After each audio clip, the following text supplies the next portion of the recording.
Le Bloc adore répéter que si c'est bon pour le Québec, ils vont voter pour. Si c'est pas bon pour le Québec, ils vont voter contre. Mais la réalité puis la vérité, là, c'est qu'à part beaucoup aimer parler de monarchie ou de l'invasion des réfugiés, le Bloc vote constamment contre les intérêts réels et concrets des Québécoises et des Québécois. Ce qu'on voit de plus en plus de la part du Bloc, c'est un discours qui se rapproche du populisme, voire des fois de la désinformation. Par exemple, pour le programme de soins dentaires qu'on a obtenu du gouvernement minoritaire, le Bloc n'arrête pas de prétendre que les Québécois et les Québécoises sont déjà couverts. C'est faux. Il n'existe absolument rien pour les gens qui ont plus que 10 ans. Alors que grâce au travail du NPD, il y a déjà 1 million de Québécois et Québécoises qui sont inscrits au programme, puis il y en a déjà 400 000 qui se sont fait payer le dentiste en tout ou en partie. La réalité, c'est que parmi toutes les provinces, c'est les Québécois et Québécoises qui profitent le plus du programme instauré par le NPD.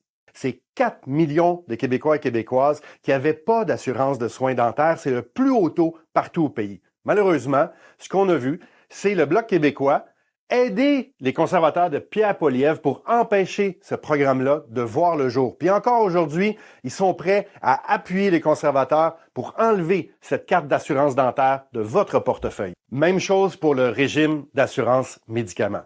Le Bloc prétend que le Québec a déjà son régime.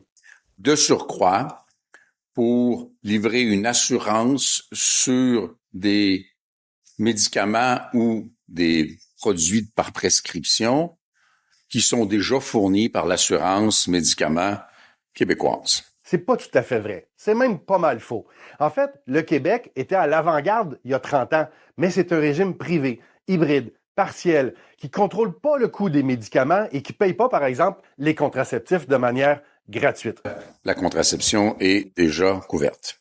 Alors que c'est un réel besoin d'avoir une assurance médicaments publique et universelle. Même le docteur Rochon, qui a parti le régime québécois hybride et privé, dit qu'aujourd'hui, on en est rendu là. Les grandes centrales syndicales du Québec, la FTQ, la CSN, la CSQ, demandent toutes d'avoir cette avancée, ce progrès social-là qui va aider les gens en fournissant les médicaments qu'ils ont besoin puis en évitant qu'ils payent trop de leur poche. Malheureusement, encore une fois, le Bloc québécois n'est pas là et a voté contre une assurance médicaments publique et universelle.